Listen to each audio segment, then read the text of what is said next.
amóhùnmáwòrán nígbà tí àṣà wa èdè wa kí yín káàkiri tí ẹ ti ń wò wá ṣàlàáfíà ní ṣó ń dùn Ọlọ́run ní jẹ́ kó lè mọ̀ wá a máa rí tiwa ṣe lágbára Ọlọ́run a kí yín káàkiri èjìrò yìí là a tún ti dé sí ojú amóhùnmáwòrán yín bá ṣe máa dé a kí gbogbo yín káàkiri ẹ̀yin ti Star Times ní Nàìjíríà ń bí lẹ́kọ̀ọ́ nìbàdàn lákùrẹ́ lóṣogbo káàkiri a kí yín ẹ̀yin ti orí ẹ̀rọ ayélujára ẹ̀yin tìlú ńláńlá náà ní Canada lamẹ́ríkà a kí yín náà ètò àgbààgbà náà ní àgbààgbà lórí amóhùnmáwòrán nígbà tí tá ti ń bá káàkiri láti ọjọ́ tó ti pẹ́ láti lọ ń bọ̀ wọn àgbà òṣèré àgbà onílù àgbà elégbè torí báwa ṣe máa ń sọ ni pé lóòótọ́ àwọn bàbá wa ilé máa jẹ́ pọ̀ wọn lọ́wọ́ lójú ọpọ́n nísìn àmọ́ wọ́n ti ṣiṣẹ́ takuntakun tí wọ́n ti fi gbé ìṣe àti àṣà lárugẹ òun làwa wá dì mú lórí nígbà tí ibi tó bá wà tó bá sì wà láyé tó wà láyé àádọ́dọ̀ wọn á tún mú ọ wá sójà amóhùnmáwòrán kẹ́ tún gbádùn wọn torí lóòótọ́ àwọn ọ̀dọ́ tó jẹ́ wọn bóyá 18 wálẹ̀ wọ́n lè má gbé ta lọ àmì ẹ̀yìn tí ẹ gbé bóyá gbé àgbà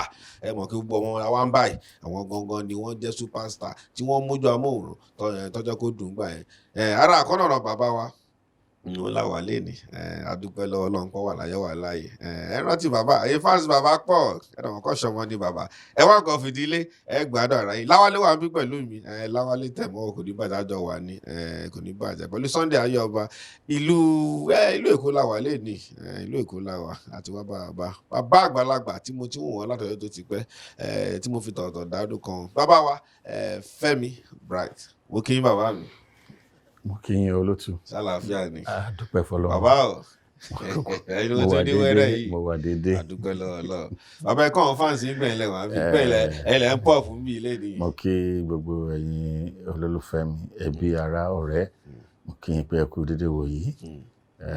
Àjíǹde ara máa jẹ́. Àmín. Àdúpẹ́ lọ́wọ́ Ọlọ́run. Bàbá o. Bàbá o. Bàbá ẹ kí Femi Bright ni mo pè yín. Mi mọ̀ bí orúkọ yín gangan nìyẹn torí náà orúkọ tèmi mọ̀ yín sí nìyẹn kí orúkọ yín gangan. Orúkọ tí ọ̀pọ̀ àwọn fans wọ́n mọ̀ mí sí nìyẹn torí pé orúkọ tí mò ń jẹ́ ní most of the films in those days nìyẹn àmọ́ orúkọ mi gangan is Ade Eketunde aka Femi Bright. Adúpẹ́ lọ́wọ́ bàbá mi ẹ ṣe sá ẹ já mú pápápá torí àgbẹ̀ yín sọ̀rọ̀ di àgbà ní nídìí iṣẹ́ ọ̀pọ̀lọpọ̀ nǹkan wà tí ẹ pàwọ́ aago tẹ̀ mọ́ ń pa yín gan tí ẹ kò torí ẹ ti pẹ́ nídìí iṣẹ́ ìyàdẹ̀dúpẹ́ lọ́wọ́ pé àṣìbá yín ẹ já mú ọmọ bó gangan ní. Abeokuta ní Ogun State. Ẹ̀gbá nìyẹn ẹ gbọ́dọ̀ ṣẹ̀gbá àwọn Ẹ̀gbá pọ̀ gan tán wò yín kí wọ́n lè dé Ẹ̀gbá. Ẹ̀gbá yín jẹ ìjàrá wọn níyàn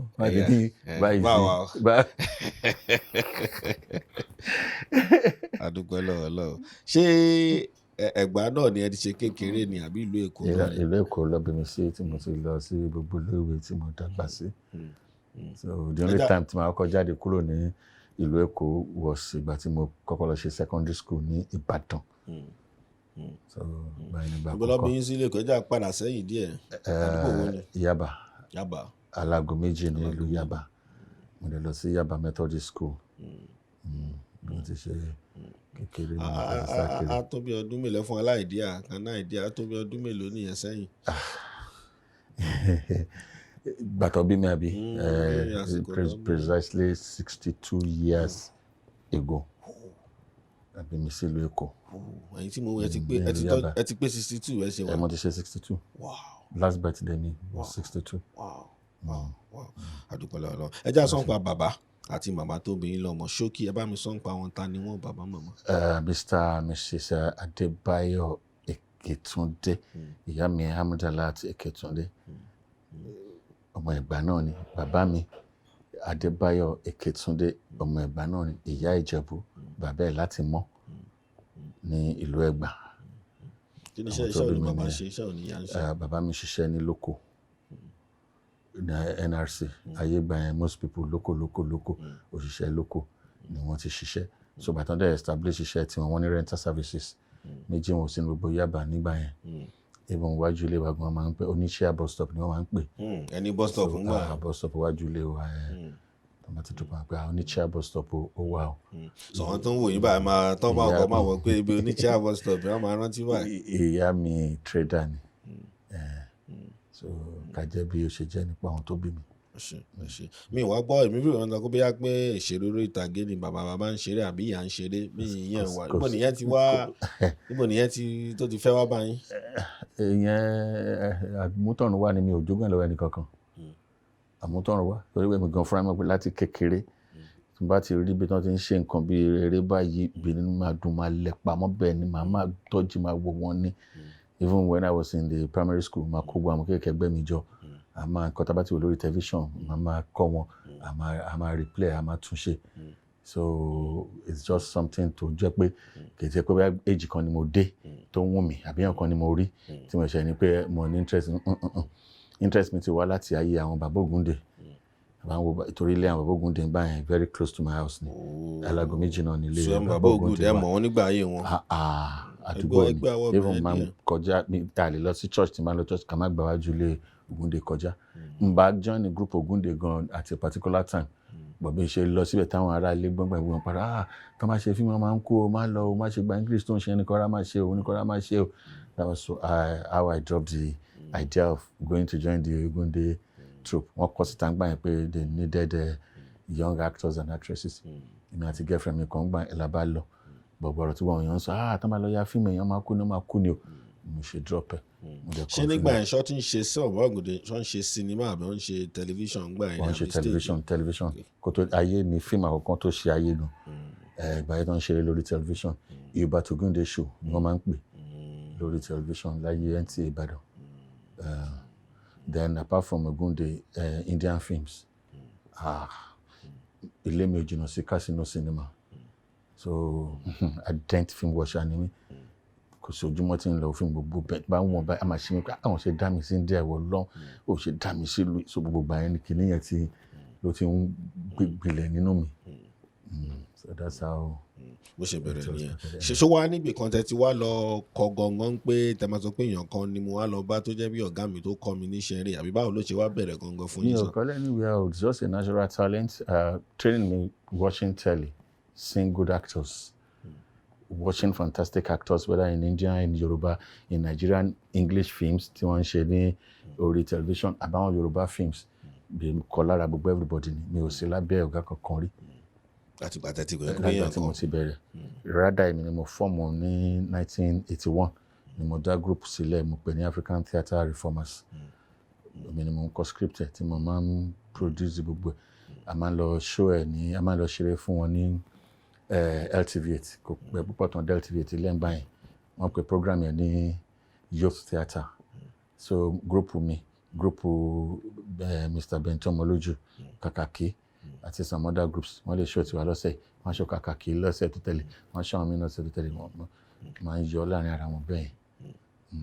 ṣe ẹjá gbé ń padà sẹ́yìn díẹ̀ tó ní mọ̀ pé ẹ̀yin òyìnbó máa tó pé versatile díẹ̀ ẹ yà síbi púpọ̀ wọ́n dà mí pé ẹ ti wà nítorí òyìnbó gan kó tó di pé bí atẹ̀ tó mọ̀ yín nídìí Yorùbá yẹn ẹ bá wa sọ́n pa yẹn díẹ̀ báwo lẹ ṣe bẹ̀rẹ̀ gangan àwọn ilé kọ́kọ́ ń kópa nínú kẹ́ ìyọ̀nà náà fún àwọn aráalé tó ń wà tí ò yé wa sàn.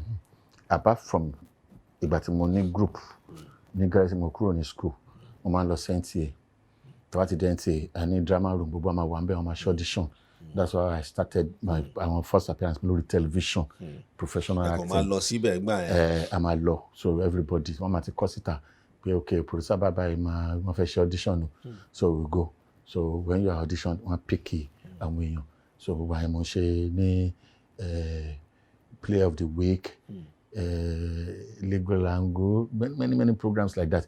Then but mo join the village headmaster. báwo nìyẹn ṣe bó ṣe wáyé torí gbogbo alámọ̀ pé village headmaster ó jẹ́ nǹkan tó tóbi gan tó kárí ńgbà yẹn ẹ bá wa sọ bẹ́ẹ̀ ṣe darapọ̀ mọ́ àti pé ìrírí ìgbà tẹ́ wà nígbà yẹn kí ló ṣe fún yín tó ní nǹkan tẹ́ ń sọ yìí ti pẹ́ àwa náà dẹ̀ mọ ọgbẹ́ ẹgbẹ́ wa wọ̀bẹ̀ kó lè yan ara alẹ́ tó ń wò wá dáadáa. gẹ́gẹ́ bí n ṣe sọ mo ní a máa ṣe audition lẹ́ntì so NTA yẹn ti wá dàbí bíi second home fún wa like office when we wake up in the morning a máa lọ síbẹ̀ we move around looking for ibi tó bá ti máa ṣe audition ẹlẹ́wọ́n lè kàn bí kan pé audition wà ní room 46 one room 002 so a máa lọ bí a máa lọ kà a máa wo producer yẹn a máa wo time we attended, so that's how I got to know about audition for village headmaster ní ọjọ́ kan. So I went. The first role tí mo kọ́kọ́ ṣe pẹ̀lú wọn Ade Eketunde ní character name yẹn tí mo kọ́kọ́ ṣe pẹ̀lú wọn. Kí ló special nípa village headmaster torí pé ó kárí ó yàtọ̀ sọ́wọ́n nǹkan gbà yẹn ẹ sọ fún wa kí ló mú yàtọ̀ ń gbà yẹn tó fi di pé ó kárí bẹ́ẹ̀. Méjì village headmaster ò sí nígbà yẹn. Kí ló fà á kí ló dé. Torí pé village headmaster eré kan tó kì í ni ó dùn ó lọ́gbọ́nú ó lẹ́kọ̀ọ́nú àwọn talents ni wọ́n dẹ̀ kó jọ síbẹ̀ ṣẹ́ni lẹ fẹ́ rìn ni ẹ máa rìn the likes of Councillor Balogun amebo gbogbo wọn bẹ́ẹ̀ yẹn eléyìn mi you watch and you laugh you roll on the floor it was the best at that time and it was all over kì í ṣe ọ̀rọ̀ pé bóyá eré apá kan ní nǹkan no tó bá join village headmaster gan ìgbésẹ̀ ńlá ni. Nígbà táyìn darapọ̀ mọ́ gbà yẹn tó wá di pé ẹ̀wà náà kí ló ṣe fẹ́yìn gangan fún yín kí ló wá ti kárí àyín. Ó increase profile mi yes ó increase profile mi tí n bá fẹ́ lọ fún eré kan gan gbà yẹn tí wọ́n bá ti gbọ́ pé I was part of village headmaster àrò tí mo ṣe nǹkan bye ó máa ń fún mi ní easy access because wọ́n á di pé mo bá Lọlá Fani-Káyọ̀dé ṣeré tí Lọlá Fani-Káyọ̀dé that was in 1989 mind bending eré tó ṣe ní ẹ̀yìn Mirror in the Sun. I played the major role. Risky ni character name yẹn. Èmi one other guy, I was the two lead men. Pẹ̀lú àwọn ladies méjì kan tí wọ́n ṣe tóbìnrin. Ìyẹn náà, that one really uplifted me. Was on NTA, ìyẹn náà kárí mọ́. NTA network. Ìyẹn tí ó ti great. That was how I got my first interview. Pé journalist wa interview. Mo kọ̀ dé.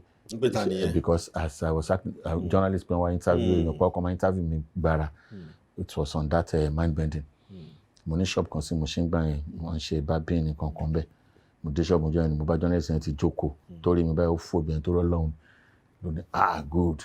So I was even I made the cover of Climax magazine.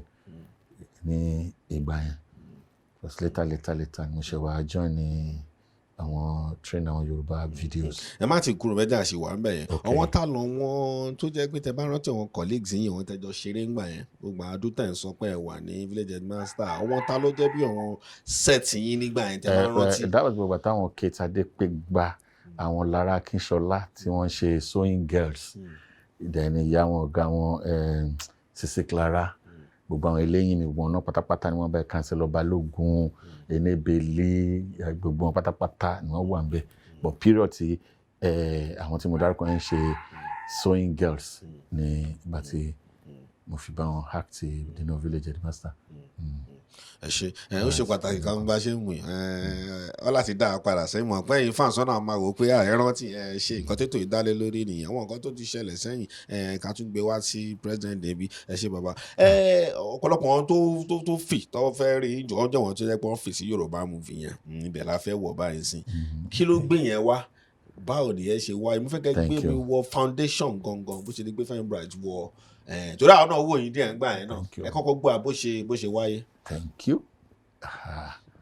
Ìgbà tí wọ́n bẹ̀rẹ̀ sí ní máa ṣe videos Yorùbá èmi ò tètè mọ̀ ilé mi ní Èjìgbò ń gbà yẹn mi ò kí ń wo tẹlifíṣàn tó bá ti jí láàárọ̀ mo ti bẹ́ jáde family house mi ní Yaba tí mo sọ yẹn so tí n bá wà lọ kí wọn wọ́n á bẹ̀rẹ̀ sí ibẹ̀ ni tí wọ́n máa play fíìmù oríṣiríṣi fún mi wọ́n máa bọ́ wọ́n máa tì mí ká lójú náà people yìí tí wọ́n bá jókòó tí wọ́n máa wọ́n fún mi yẹn apá mi á jábọ̀ looking at the acting prowess gbogbo wọn display looking at the look of everybody looking at the standard of the productions nǹkan bẹ́ẹ̀ gbogbo àwọn Yorùbá so bó ṣe di ọjọ́ kan nìyẹn mo kàn wo fíìmù kan ni fíìmù yẹn wá thrill mi gan fíìmù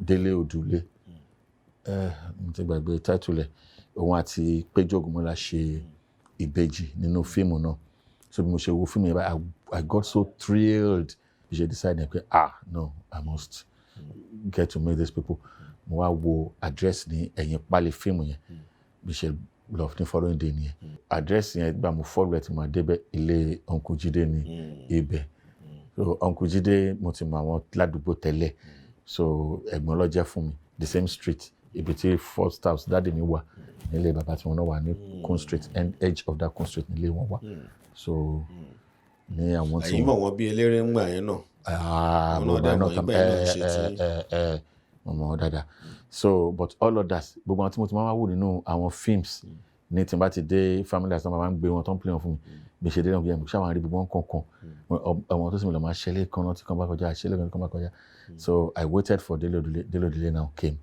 so ó dà ní pé 2 days after yẹn lọ fẹ́ wọ location bàbá àgbà so bí ó ṣe invite mi nìyẹn Ìjẹ̀bú-Igbó láti lọ́ọ̀yà so I went that was my first video but before that àwọn English mo máa ń bá act ní ayé NTA wọ́n invite me sí ìkan A Productions ní àwọn people yẹn there are two brothers Ose Sango ní title rẹ̀ celluloid nìyẹn àwọn onítàn máa ń ṣe ní big cinema mo take part nínú yẹn mo ṣe one of the armed robbers tí wọ́n jalè nínú fíìmù yẹn tí wọ́n kó gbáyé lọ́wọ́ lọ́wọ́ ńgbà tá a jalè tán ká mọ́ tá à ń gbà it was a nice role too so yẹn ni first Yoruba but celluloid but the first video fíìmù Dele Odile tí mo sọ. báwo ni iṣẹ́ yẹn ṣe wá jẹ́ because ẹ̀yin òyìnbó lẹ fi sí jù kí ni báwo ló ṣe rí wá lérẹ́ láyé jọ yẹn tẹ kópa nínú iṣẹ́ yẹn ṣé gbà yẹn lẹ ti wò ó pé Yorùbá yìí náà ọbẹ̀ ni o kí ni ìyàtọ̀ tẹ rí nínú iṣẹ́ yẹn.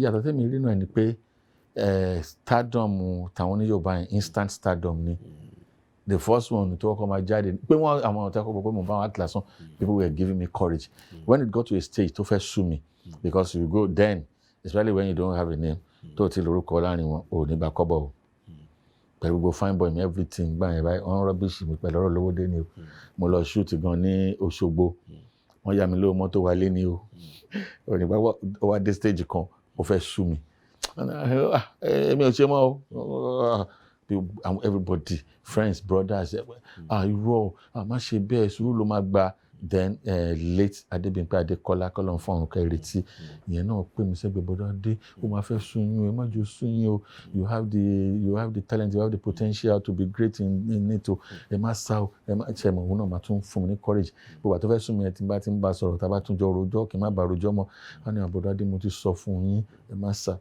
so lóòótọ́ dẹ̀rẹ̀ mo padà ṣọpẹ́ fọlọ́run ni fíìmù tí ó wá padà wá gbé mi sí limelight lára àwọn ní Yorùbá was when I acted Uncle Jide's film Morenike Alagolo èmi pẹ̀lú Péjú Ògúnmọ́lọ́lá lédè fíìmù yẹn that was when I came to limelight bárin lọ́tún Morenike Alagolo.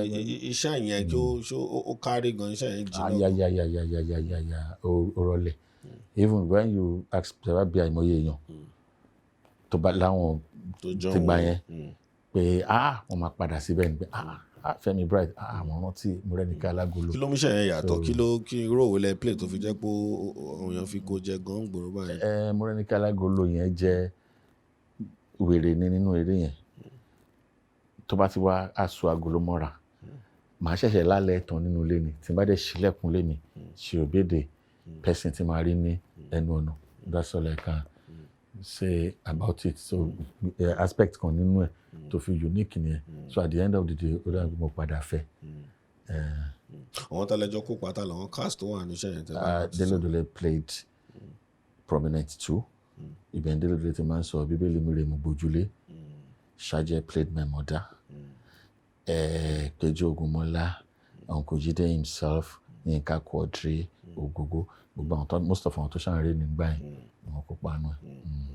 mo wá dàbí pé ẹ tún wà ní ọdún fáńgbà kan báwo ni ẹ tún ṣe wáyé ẹ tún bá wa sọ bí ẹ ṣe jẹ́. Thank you so much. Like I said first location tí mo lọ ní àwọn ní videos ní Bàbá Àgbà location Bàbá Àgbà ni mo ti wá meet Yínká Quadri Ògógó àti Ìrètí so that pé àwọn ni mo fi mọ́jú níbẹ̀ tàjọ close ní gbogbo period tá fi wà ní location so from then mo ti gba address ọ̀dọ̀ wọn luckily wá súnmọ́ tí ilé mi àwọn wà lọ́dún fa alágo méjì Yaba bẹ́ẹ̀ very close so ìgbà tí mo wá decide láti wá pitch tent sí Yorùbá theatre ó wá easy for me láti máa lọ sọ́dọ̀ wọn so I became one of them so almost every day I máa ń resume sí ọdún fa tabati ọ̀tá ti wọṣọ I lọ síbẹ̀ everybody máa wà báyìí so gradually when tọ́ba ti wá tán wá invite yín kakọ̀ náà ẹlòmíì tó bá rí mi báyìí ẹlòmíì àsúnmọ́ mi bọ̀dá ṣe bẹ́yìn náà acting àmọ́ acting ẹjọ́ yín náà máa bá mi ṣiṣẹ́ so gradually that's how it all started. So bí gbàsípò yẹn bó ṣe sinimá wo lẹjọ ṣe ń gbà yẹn ní ìtọ́jú fatẹ́lá tó pé àwọn iṣẹ́ tẹ ṣe ń gbà yẹn gẹ́gẹ́ tí ń gbọ́n ara lé kan rántí àwọn iṣẹ́ tẹjọ ṣe ń gbà yẹn gbé wà wọ́n. mo ṣe lọ́dún fapò mi ò fíìmù Ògògó, Eré Gélé, fíìmù Yínká Quadri, wọ́n pọ̀ bọ̀dọ̀ kan mú kankan náà fíìmù Yínká Quadri, wedding kìíní kan rí wedding party ọ̀ṣọ́ mo rántí yẹn, then fíìmù Àbẹ̀láńre, Ipò Ọlá, bẹ́ẹ̀ fíìmù Àrà Ọ̀sán, gbogbo fíìmù ṣètò ń ṣe gbogbo period yẹn mo jẹ́. Wọ́n kí ló mọ́ dúró fún àyẹn tó dẹ́ pé kákọ̀sí yẹn wá ó yí ó dúró dáadáa ń gbà yẹn jọ wọn gbé kí ló fà. Torí pé wọ́n ṣe kan ni wọ́n ṣe kan gan wọ́n respect rules and regulations house yẹn wọ́n ní rules and regulations nǹkan tó bá sọ pé Arádúfà kan ṣe nǹkan báyìí kò sí baba lẹ́yìn tó máa ṣe wọ́n dẹ̀ respect Yínká Quadri tó jẹ́ chairman so tí wọ́n bá ti ṣọ̀kan tẹ̀lé ti respect òfin tó bá láàálẹ̀ kò sí bí ibi ò ṣe níjọba lórí gbogbo ẹgbẹ́ yòókù. Ró wo ni lọ́ ń lò yín fún jù ń gbà yẹn nígbà tá à ń sọ pé torí àwọn ọ̀dọ́ kan wò náà pé máa yí àwọn ẹ̀gbọ́n kan náà wò kí ló máa ń gbá lára yín jù tẹ́ ń sọ pé gbàtẹ́ fèsì. róòlù méjì náà ni wọ́n máa ń lò mí fún jù bí agbè kì í ṣe big boss pé àwọn tó bá big boss tó bá da fíìmù or lover boy méjì yẹn. Ọlọ́ṣọmọ mo rò bẹ́ẹ̀ ní sọ ni ẹ̀yin lẹ bẹ̀rẹ̀ pọ́n ṣọmọ no it was because of my look so àwọn roles méjì tí wọ́n rà pé ẹ̀yin náà gbádùn ró yẹn gan gbà yẹn gan. mo gbádùn ẹ o. àwọn talẹ bá ṣe jẹ́ tún dá yín padà sẹ́yìn àwọn talẹ bá ṣe lọ́fà bọ́ wọ́n ta lọ́wọ́ mọ ẹ̀lẹ́ ńgbà yẹn jẹ́ kó wọ́n pìtì yín papọ̀ ẹ jẹ́ kàn ọ́ra ẹ tún gbádùn adìẹ gbé wa sẹ́yìn. so kò ló ń ka nǹkan tí mo kàn notice ni pé most of our female producers most of them are like come and cast me as ọkọ wọn ẹni tó bá máa ṣe ọkọ wọn àbí tó máa ṣe boyfriend wọn nínú film most of our female producers wọn like come and cast me so that's what I can say about that. méjì mẹ́ta mẹ́rin àwọn ẹ̀jẹ̀ ká fún ọ náà ní ká fún ọ náà ṣáàtà gbogbo àwọn obìnrin wọn ẹ̀lẹ́ nǹkan tẹ́ bá ṣe eré ńgbà yẹn náà àwọn ìtẹ́ bá rántí. gbogbo àwọn tó ń rìn nígbà yẹn náà ni like I said Mọ́rẹ́níkẹ́ Alágolo èmi àti Péjú Ògúnmọ́lá ni èmi àti Ìrètí Kámájọ ṣe mọ́ Bímpé Adékọ́lá àtijọ́ play Rosary Oyíndàmọ́lá Yínká Fowórà bẹ́ẹ̀. wọ́n náà pọ̀ ọ̀pọ̀lọpọ̀ wọn tó tẹ̀ jọ́ wọn tì sí mi ìrọ̀bọ́ tẹ̀ wọ́n bá yín turúpọ̀ wọn tẹ̀ ń pè yàn àwọn senior level ṣáájẹ́ pé kò wá sọ̀rọ̀ kọ́kọ́ tó ṣì ń ṣe rẹ́ǹsìn tẹ́ bá ṣe ń gbà náà tẹ́ bá rántí. Madam Ṣàjẹ́ Lọ́lá Ìdíjẹ Fàlíwèrè pé Tóyìn Adégbọlá Bukky Wright gbogbo wọn kò sẹ́ni tàjọ gbogbo àwọn tó mọ̀ dákọ̀ kò sí tí mi ò ṣọkọ wọn rí kò sí. kí ló ń rò yẹn kí ló ń rò tẹ́ ń play ńgbà yẹn sẹ́mo káwọn náà kéré díẹ̀ kí ló ṣe fún yín ní real life nígbà yẹn láyé tòótọ́ ṣé ó fà wàhálà díẹ̀ lọ́rọ̀ tó lóbìnrin fẹ́kẹ̀ sọ bó ṣe rí gangan. náà wàhálà such pé mo kò lè kọjá nígbà mi dàwọ̀ sí ilé ìjọ kan mo kọjá mi kan bá rí gà bọ̀bọ̀ tó máa ń ṣàmẹ́mẹ́ tó bá ti lóbìnrin yẹn dé o bọ̀bọ̀ tó máa ń ṣàmẹ́mẹ́ tó bá ti lóbìnrin yẹn dé o stuff like that. àwọn ìyẹn wà ń gbà ẹ ṣe kí o gbàgbé ẹ jẹ́ àsọ̀npa ẹ̀yìn gbà yẹn náà ká tún wà ní ìbáṣe wà lẹ́yìn yẹn báwo lọ̀rọ̀ olówó dé nígbà tí ẹ̀ ń ṣe gbogbo sinimá tẹ̀ ń sọ nǹkan yìí báwo lọ̀rọ̀ piracy nǹkan ẹ gbé wá sí ẹ̀yìn. tí olówó dé yẹn nígbà yẹn sísìn a lè fi kú wé oorun yàtọ̀ ńlá wà ń bẹ love la fi ń ṣiṣẹ́ nígbà yẹn ìfẹ́ la fi ń ṣiṣẹ́ ọmọ ìyá mi àjọ èmi náà fẹ́ di producer bá mi ṣe ẹni tó ti ń ṣe tẹ́lẹ̀ náà àwọ̀ tí kájú lu pàdé ẹ̀ jọ bá mi ṣe nǹkan tó bá ní you understand me àgbà bẹ́ẹ̀ àjẹ́ kí owó jẹ́ kò jẹ́ báyìí ọ̀pẹ́ ní fọlọ́run sìn owó ti di àpòlápòlọ́ fi ń rù. báwo ni tàn àwọn mákẹ́tà ń gbà yẹn tẹ́ bá fẹ́ ṣe sinimá kí ni gbèsè tẹ́ fi ń ṣe sinimá ń gbà yẹn.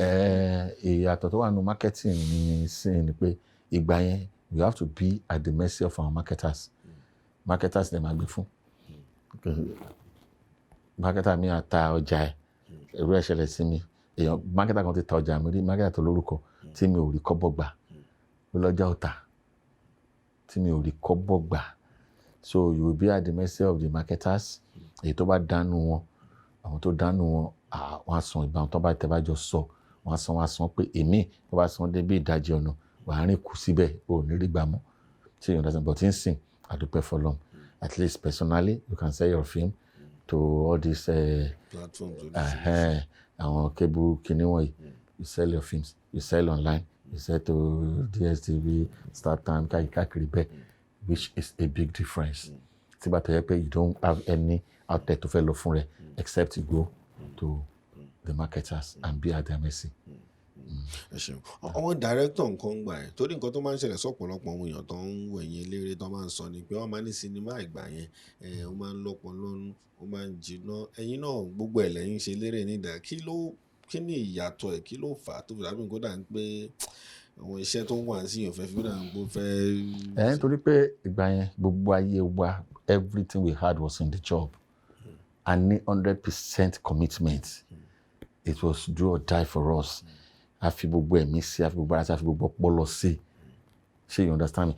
Tá bá dẹ̀ fẹ́ kọ eré, a máa jókòó, a lè jẹ́ àgbàgbà òṣèré bíi 5, 6, 7 làwọn náà ń ṣe screenplay, ilé àmọ́ ìdí àwọn ilé àmútẹ̀wà, àṣàjọ àwùjọ, àyọ́síra wọn. A dẹ̀ ní focus pé nǹkan báyìí la gbọ́dọ̀ kọ́lé lórí, nǹkan báyìí la gbọ́dọ̀ kọ́lé lórí nígbà yẹn. Ìsìn báyìí oníkàlùkọ́ ṣà ń ṣe bí ó ṣe anybody can, bó ṣe funky ni o, bó ṣe tòróró ni o, bó ṣe serious one ni o. But ìgbà máa ń ní focus. I believe pé before kò tó ṣe eré kan kò gbére kan jáde ó gbọ́dọ̀ ní lesson, ó gbọ́dọ̀ ní major ẹ̀kọ́ kan tó máa kọ́ èèyàn. Ọ̀dọ́ ìsìn náà ń lẹ́kọ̀ọ́ nù o. Then ìsìn báyìí major improvement tó wà ní sìn yàtọ̀ sí tẹ́lẹ̀ ní technicality. No. Kò sí any aspect of filmmaking in any place gbogbo ní Yorùbá film fẹ́ gbà. Even Nigerian Nollywood láàrin gbogbo ẹgbẹ́ ilẹ̀ Africa even and beyond tó ń sọ gbogbo ní àwọn sinimá fẹ́ gbà technicality àti sùn. Then we have serious talents even now. Àwọn good interpreters. Wọ́n wà nígbà yẹn náà tó ń dẹ̀ yìí wà dé sí yóò even lára àwọn tó tún dìde. So making Nollywood tick. Lára nǹkan tóun àgbà eléré tá a bá lọ bá lára nǹkan tó máa ń sọ ni pé láwọn sinimá tó ń ṣe ń sìn àwọn producer àwọn directors wọ́n ń lọ wọn àgbà yẹn wọ́n ń lò wọ́n púpọ̀ sí di eré mọ́ pé wọ́n máa ń lọ mọ́ ọmọ kékeré kọ́ kun irun funfun sí kọ́ kun àwọn àgbà yẹn dẹ̀ máa ń sọ pé kí lẹ́yìn fẹ́ sọ sírú ìyẹn tó wọ́n àgbà òṣèré mi náà ṣe wà. Normally kì í ṣe nǹkan tó dáa. Tẹ́ bá wo Indian films ẹ máa rárúgbó. Wọ́n bá lo arúgbó gidi lẹ máa rí. You can never see them make up for it. Bẹ́ẹ̀ bá wo àwọn American films náà wọ́n ní arúgbó ní wà lẹ́ẹ̀kan náà okun orí fún ọmọ kékeré. Ṣé you understand me? It's not a good thing. Arúgbó pọ̀, arúgbó sùn. Àwọn tó rẹ̀ pé gbogbo ayé wọn ṣẹ́ iná ni wọ́n fi ṣe. Dàtí fọ́kẹ́ o arúgbó lẹ́ni ẹ bá mi lọ gbé lágbájá wá. Mi tí nígbà tí mi ń ṣe film even then àwọn tó jágbàgbà yẹn báyìí máa ń touch wọn. Bọ̀ kí lẹ́yìn rògbò fà tó yí padà ń sìn tí wọ́n fi bẹ́ẹ̀ fẹ́ máa lò tó fi ń sọ ọmọdé darúgbó kí lẹ́yìn rògbò fà gẹ́gẹ́ bí àgbà nídìí iṣẹ́ yìí. Bó ṣe yí wọn mọ́ ni bó ṣe yí àwọn ọmọ làwọn ṣe ń ṣe yẹn. Àmọ́ gẹ́gẹ́ bẹ́ẹ̀ ni tó á da kí ìpadà wà pé tó bá já arúgbó kéèyàn lò sípò arúgbó gangan. Wọ́n wà náà àwọn kọ̀ọ̀kan ni wọ́n ń ṣe arúgbó tó máa ń sábà ṣe ń sìn. Òun ni bí ẹ̀bà kan fẹ́ lo babaláwo kan lọ́mọ kékeré kan kun chọ́ọ̀kì kan tún kun chọ́ọ̀kì sí lórí. Gbogbo àwọn oní bàbá you can see that they now use gbogbo àwọn Yínká Quadri Ògògó Akínlé Santala níyan they are all very active in the market now as baba Délé Odùlé nǹkan. But àwọn some roads bí wọ́n bí babaláwo kankan ní wọ́n máa lọ kùnrin fún àwọn young boys tó máa ṣe babaláwo. Sinimá wo lẹ́yìn kọ́kọ́ ṣe ọdún wo ni kí ni sinimá náà tó ló yẹ ká bọ̀wọ̀ fún yín nídìí iṣẹ́ ẹ̀ bá a sọ dé nǹkan. Sinimá ti tèmi gangan tí mo kọ́kọ́ ṣe Ìgbèkùn Bondage 1994 láyà ó lè jáde 95 ó dá National Theatre rú lọ́dún yẹn o. Ẹ̀yin lọ ṣọ́ ẹ̀ National Theatre. Aṣọ ẹ̀ theatre Báyọ̀wá ló tà. Báyọ̀wá Films and Record International. Antala níyan pẹ̀lú Salome Yínká Quadri Ògògó Ìrètí Ìyá Rainbow all the Raining Stars then. It was a big film. Because sinimá tẹ̀tẹ̀ ní kí báyọ̀ wà ló tà ń gbà yẹn. So ìgbà yẹn kọ́kọ́ ń show National Theatre gbà kó tó di pẹ́ gbé sórí gbà tó release. Mélòó ilẹ̀ ti ṣẹ̀ṣẹ̀ wọn sinimá lẹ́yìn ìlẹ̀kùn yẹn náà. Rẹpẹtẹ mo ṣe Melody Tẹniọlá ó pọ̀ Alatika Erékeré bẹ́ẹ̀ lọ lọ́fẹ̀ẹ́. Style yìí tẹ máa ń lò ń gbà yẹn ṣó níyàn kan tó já yín sí style yẹn sí Americana sí London náà kan ni àbí ìrẹsì máa ń sọ gbà kí ló bá dé ẹ láti fún wa lọ́wọ́ àwọn slang yẹn ṣé mi kò bẹ́ẹ̀ sọ máa ń. That's another point. Even then a lot of people the rumor they were carrying about was America ló ń gbé tẹ́lẹ̀ ìlú òyìnbó ló ń gbé tẹ́lẹ̀. That was because of my dressing.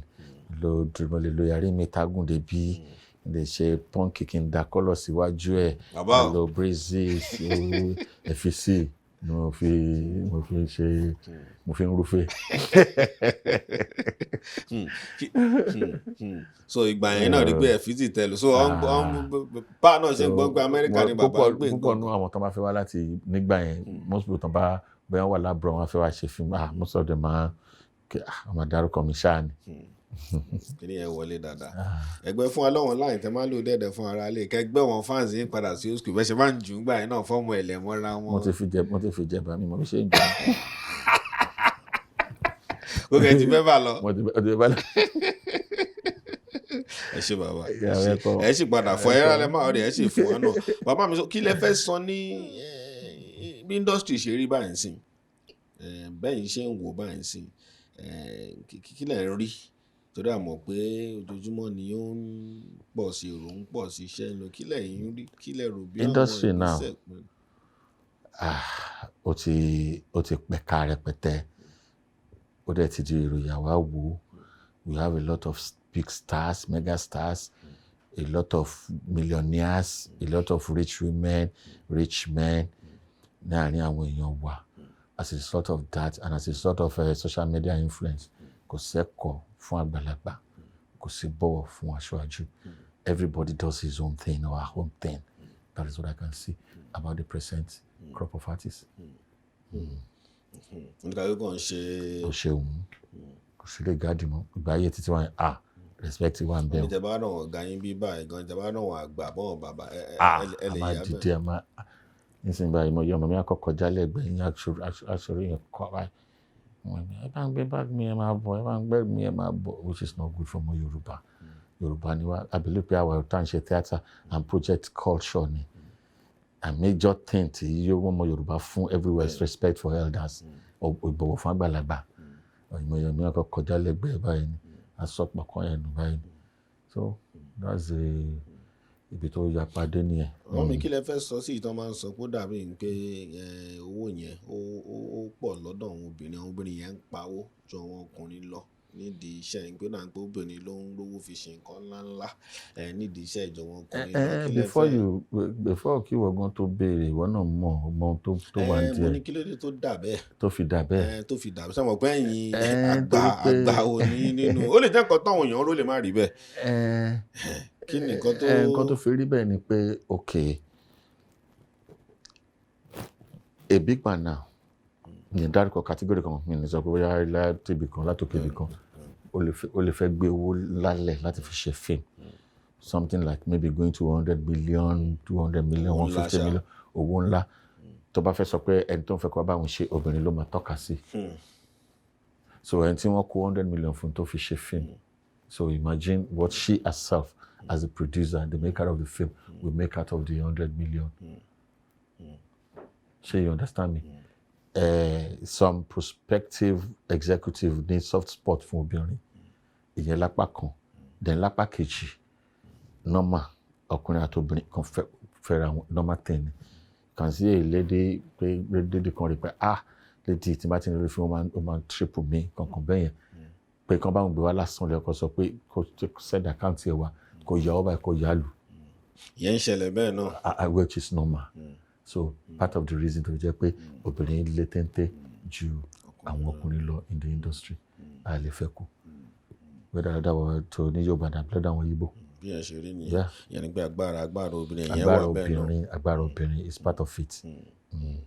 fọ́n tán wò yín sí nǹkan wò pé kí ló ń ṣẹlẹ̀ sí bàbá ń sìn pé ṣiṣẹ́ tí ń lọ dáadáa ẹ gbé wọn wọ bí ó ṣe ń lọ sí lódà ń gbé àmọ́ wípé àfi bẹ́ẹ̀ rí bàbá lórí sinimá kí ló ń ṣẹlẹ̀ gangan ṣọwọ́n nǹkan lẹ́yìn ṣe kí lẹ́yìn gbé ìgbésẹ̀ nǹkan fẹ́ jẹ́ kàn fáǹsì yín mọ̀.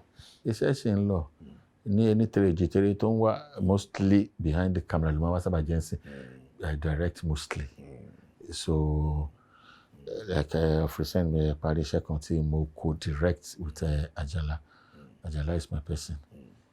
So mo lè láwọn iṣẹ́ tèmi náà at least mo ní like iṣẹ́ bíi mẹ́rin kan lọ́wọ́ tí ó yẹ kí mo produce mo dey direct to they are yet to be out 2 soaps and 2 movies. English soap méjì Yoruba movies méjì. ṣé ìsọdà pọ̀ kákọ́s ti wá pọ̀ sí i ó dà ń pé ó ti wà lẹ́gbàá ó ti wà ní Ìbàdàn mọ̀ pé tẹ́lẹ̀ ó dà ń pé tẹ́lẹ̀ náà bó ṣe wà káàkiri nìyẹn ó kọ́ fi síbi kan ju bí kan lọ ni nígbà yẹn gan ó ní time gangan tó jẹ́ pé focus shift sí Abẹ́òkúta tó gbogbo fíìmù tó máa ń yà àgbà yẹn Ẹ̀gbá láti máa ń lọ yà time kan wà tó shift sí Ìbàdàn tó most films tó máa ń lọ yà Ìbàdàn láti máa ń lọ yà tó sì wà bẹ́ẹ̀ gbà yẹn ó wà pé ní recent time yìí àwọn Ẹ̀gbá gbé orí sókè ju every other caucus lọ. ṣé kankan ṣé kí nìdí ṣé torí bẹ́ẹ̀ lọ ṣé kí lẹ sọ pé ó fà á tí sábà nítorí. kò sẹ́ni tí lè sọ pé di anyway àlọ́ lè fi sí. ẹsẹ̀ mọ̀kàn kó máa kó àti ya sinimá lẹ́kọ̀ọ́ ó le àti ìyá lọ́wọ́ bẹ̀ yẹn tún. kò sí yàtọ̀ tó bá artist tó bá lò tó bá fún mi ní Èkó tó bá lẹ́sàmù ilé gbájú tó bá gbé mi lọ sí Ìbàdàn Abẹ́òkúta lọ á tún lé sí ni. kì í ṣe pé bóyá torí pé ó lè lẹ́sà níbi kan àbí nǹkan bẹ́ẹ̀ yẹn irọ́ ó kọ́ bọ̀ sí pé ṣèbí ń sìn mostly ó láwọn iṣẹ́ kan tó yẹ pé àjà nǹkan kan Lẹ́kì ni wọ́n ti ń yá àwọn ojú ń sìn focus shift sọ́dọ̀ wọn ni bẹ́ẹ̀ máa ń rí nìyẹn. fọ́wọ́n tó fẹ́ ṣerú iṣẹ́ ìtàn wò yìí bóyá tán wò pé nǹkan tí bàbá yìí sọ ṣán wọn ni àbọ̀ wọn kẹ́ ti pẹ́ kí lẹ fẹ́ sọ fún wọn lọ́sẹ̀ ń bẹ̀rẹ̀ iṣẹ́ yìí náà kí ni àwọn ìrírí tẹ̀yìn sí rí kí lọ́wọ́ nǹkan tẹ̀lé béèyàn náà lè gbé ìgbésẹ̀ tí wọ́n lè gbé tó lè wúlò fún yàn nídìí iṣẹ́. kò sí orúkọ méjì tí nǹkan tó yẹ kán ṣe ń jẹ́ bí kò ṣe forítì lọ like I said earlier mo lọ ṣiṣẹ́ ní Òṣogbo lọ́hùn rí wọ́n yá mi lówó mọ́tò wálé ni ìfaradà wo ló fẹ́ tó yẹn even nígbà tí English mo sọ pé a máa ń lọ sí NTA ìgbà míì mo rin bíríjì láti NTA mo rin bíríjì bá mo ṣe rin bíríjì dé Adékúnlé ni owó tó kù lọ níṣẹ́ lè gbé mi dé ọ̀dọ̀ mi owó pínpín tó kù lọ́wọ́ mi àìmọye irú instances yẹn so ìfaradà ni ìwọ tó bá ti mọ nǹkan tó bá tẹ̀lé mo tó mọ̀ pé o ní ọjọ́ iwájú tó ń wo nínú iṣẹ́ yẹn àfaradà. bẹ́ẹ̀ lè ní kéèyàn má darapọ̀ mọ́ṣẹ́ yẹn mọ́ pé o ti pọ̀ jù níbẹ̀ téèyàn bá nífẹ̀ẹ́ tó dẹ̀ nígbàgbọ́ sì lè darapọ̀ mọ́ díṣẹ́. kò sí nǹkan tó ń jẹ́ pé o pọ̀ jù ojú ọ̀run ni o tẹ̀ yẹ fò láì fara kanra kò sí nǹkan tó ń jẹ́ bẹ́ẹ̀ and iṣẹ́ tó ṣe fi lọ́mọ lọ́wọ́ ni it's a good profession. ẹ ṣé bàbá ẹ bá mi pe aago yín torí àwọn fáǹsì yín káàkiri náà tó máa tún fẹ́ kàn sí yín àwọn tí yín ládàjọ́ tó ti pẹ́ nọ́mbà wo ni wọ́n lè pè yín sí tó máa fẹ́ kàn sí yín sà.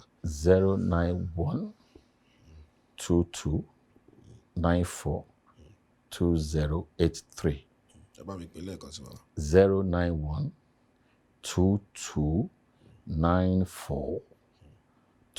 09122942083.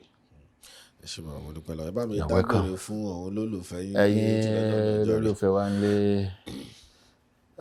ọ̀pọ̀ ọ̀rọ̀ kan gan o àdìsọ yìí náà o àdúró ó tún dọjọ́ mi ọjọ́ rí mo kí gbogbo yín o ẹ pẹ̀lẹ́ o ẹ kú dédé àsìkò yìí.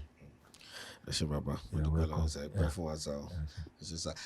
ètò àgbààgbà ìní nìyẹn tára mo bá ṣe mú yẹn ẹ mọ̀ pé ọ̀pọ̀lọpọ̀ ẹ ti máa wọ pé nọ́mbà wọn nìyẹn ẹ mọ̀ pé ọ̀pọ̀lọpọ̀ ìbéèrè wà gan tèmi ò tún béèrè gan táyìn tún mọ̀ àwòrán tí ìgbà yẹn bàbá ń kílè kan sinimá ẹ bì lọ́wọ́ bàbá ẹ bá wọn sọ̀rọ̀ kẹtùjọ mu ìtasọ́nbì náà tàbí dúró nìyẹn ẹ tún gbé next level náà kò níwájú bàbá mo dúpẹ́ lọ́wọ́ yín sà ẹ pẹ́ fún wa sà ètò àgbèrè ní ẹ láwálé àjọ wà ń bì ní àwọn lọ́wọ́ lẹ́yìn ilé ń bí tí wọ́n ń ya gbogbo ẹ fi ń ṣe kíni tó ń ṣá pàápàá dúpẹ́ lọ́wọ́ yín pẹ̀lú Sunday ayé ọba ọdún bàbá làwà yìí pẹ̀lú ètò àgbààgbà àwọn àgbà ní ẹni bọ́ ṣe mu olóyìnbó ní Yorùbá àwọn ọba ti kó padà dúpẹ́ pọ̀ wà láyé wọ́n wà láyé náà lánìí ká tún fún yín kẹtún sáré mú yẹn jẹ ìjíròrò ìlà náà ni a tún ti parí ètè ní ó tún dọjọ́ mi ọjọ́ rẹ̀ ó dàbọ̀.